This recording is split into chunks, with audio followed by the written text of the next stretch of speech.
teman-teman, apa kabar kalian semua? Semoga kalian dalam keadaan sehat, tanpa kekurangan satu apapun. Di sini ketemu lagi dengan Moa Ana. Teman-teman, di video kali ini, di vlog ini, aku mau menceritakan, mungkin kalian ada beberapa nanya, kalau di Denmark itu ada orang miskin apa enggak sih? Gitu. Kategori miskin di Denmark itu seperti apa sih? Gitu kan? Kok kayaknya yang namanya bule itu pasti nggak ada yang miskin gitu. Oh, kalian salah. Salah banget. Pokoknya salah. Dimanapun di penduduk dunia, belahan manapun, sekalipun negaranya itu maju, negaranya sukses, itu termasuk Denmark ini negara yang maju ya, karena semua pemerintahnya itu menata, mengelola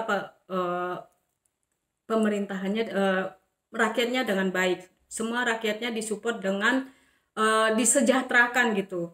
Tapi kalian jangan salah, sehebat apapun negara itu, pasti tetap aja ada orang miskinnya gitu.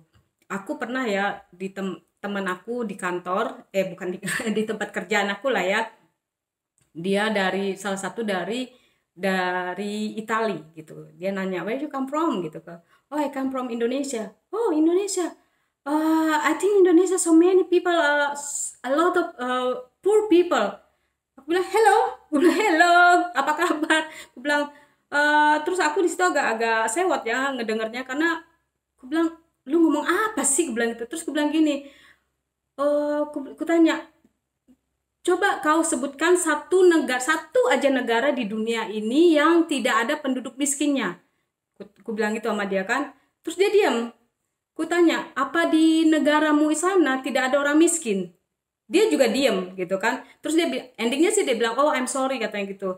Mungkin kamu ngelihat Indonesia itu 30 tahun yang lalu atau 20 tahun yang lalu emang banyak rakyat miskin, tapi dimanapun, di belahan dunia manapun, namanya negara itu pasti ada rakyat miskinnya. Mau itu negara semaju apapun pasti ada rakyat miskinnya, cuman kategori miskinnya beda-beda gitu kan.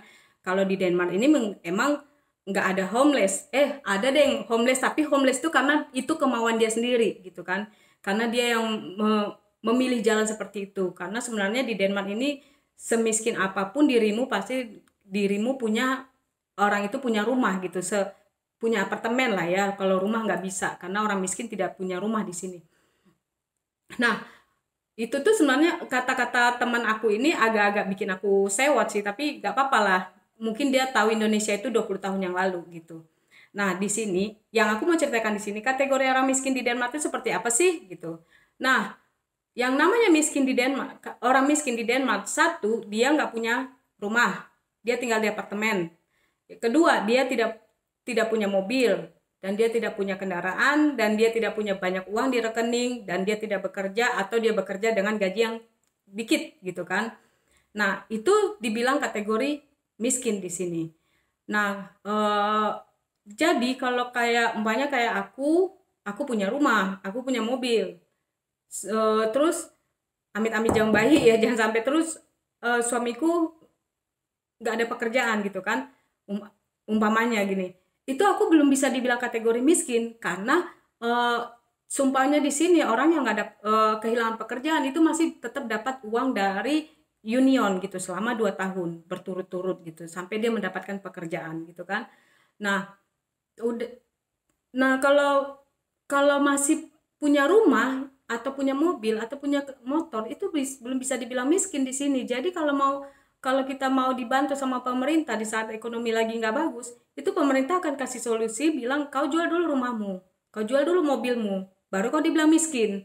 Tapi kalau kau masih tinggal di rumah, rumahmu masih rumah gitu, tidak nyewa apartemen, itu kau belum bisa dibilang miskin di situ. Fasilitas yang didapatkan rakyat miskin di Denmark ini adalah, satu, dia dapat subsidi, nggak subsidi full ya, tapi tetap dibantu sama pemerintah untuk dia bayar apartemennya mereka. Terus udah gitu, kalau dia kehilangan pekerjaan, pemerintah akan membantu dia untuk mendapatkan pekerjaan gitu. Pokoknya pekerjaan yang dia butuhkan gitu kan, sesuai dengan ininya, basicnya dia lah gitu. Tapi tetap aja kita harus ngelamar pekerjaan juga gitu, bikin surat lamaran juga melalui online gitu kan. Nah, nggak bisa juga kita dibantu pemerintah, kita diam-diam aja duduk-duduk manis, itu nggak bisa. Di sini dikontrol gitu sama pemerintah. Jadi kita harus bikin lapor, seminggu sekali itu harus bikin, kirim lamaran. Kalau kita nggak kirim lamaran itu apa fasilitas itu tuh akan dikurangi gitu. Jadi kayak pemerintah itu benar-benar watching kita gitu loh. Nggak bisa kita duduk-duduk manis, oh ya gue orang miskin, udah lu pokoknya bantu gue deh, gue nggak mau tahu lu bantu gue. Nggak bisa gitu di sini mah.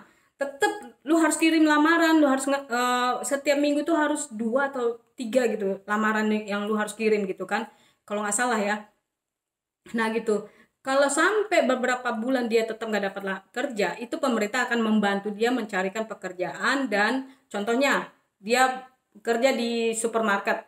Nah supermarket ini harus terima dia, dan supermarket ini akan membayar gaji dia 60%, pemerintah 40% gitu. Jadi yang penting orang ini bekerja, seperti itu, biar nggak nganggur gitu kan.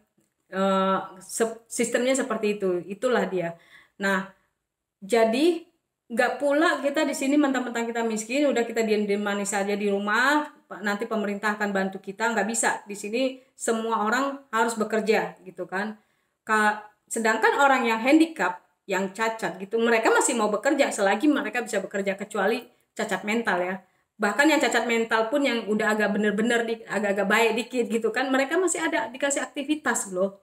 Bukan berarti mereka pure duduk-duduk manis apa gitu, enggak. Di sini tetap dia ada dikasih aktivitas yang menurut kemampuan mereka gitu.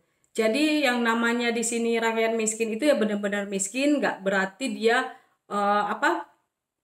punya rumah, punya mobil dibilang miskin. Kalau di Indonesia kan kalau namanya dapat jatah dari pemerintah semuanya ngaku miskin, termasuk Ece dulu. Jahara sebenarnya nggak boleh loh sebenarnya. Aduh, biarlah yang namanya untuk rakyat miskin, biarlah untuk rakyat miskin aja menerimanya, supaya yang rakyat miskin ini benar-benar terbantukan gitu loh. Menurut aku itu nggak fair aja kalau kita punya kehidupan yang cukup tapi kita merasa mau dikategorikan miskin. Ya enggak lah, janganlah seperti itu ya kan. Kembali ke diri kita lagi gitu loh. Jangan sampai rezeki kita nanti diambil karena lu ngaku miskin. Nah, udahlah lu gue miskinkan sekalian gitu kan, kata alam, kata Allah gitu. Nah jadi teman-teman, kalau kalian kira di Denmark ini nggak ada orang miskin, itu salah banget ya, salah banget. Tetap aja namanya di belahan dunia manapun tetap ada orang miskin, cuman bentuknya standarnya beda gitu kan. Kalau di Indonesia masih ada yang tidur di jalan atau apa, ya karena di Indonesia nggak ada panas, nggak ada dingin, nggak ada salju. Kalau di sini tidur di jalan apa nggak metong paginya beku gini kaku gitu kan. Jadi nggak mungkin di sini ada orang tidur di pinggir jalan, itu impossible banget karena cuaca yang ekstrim kan. Jadi kalau di Indonesia tidur di jalanan apa tidur di emperan itu ya mungkin sah-sah aja, banyak gitu. Tapi ya karena nggak ada cuaca ekstrim kayak di Denmark sini gitu, jadi ya itu juga gitu kan. Nah teman-teman, itu tadi dia beberapa kategori, jadi wawasan teman-teman agak ngerti gitu. Jangan dikira oh orang Denmark semua orang kaya, enggak juga, ada juga yang miskin, jadi kalian jangan sedih. Ya kan. Nah oke teman-teman, thank you for watching. Segitu dulu video kali ini. Terima kasih buat kalian yang sudah dengan setia mendengarkan ceritaku sampai di detik ini. Thank you so much, thank you for watching. So see you in next video, bye.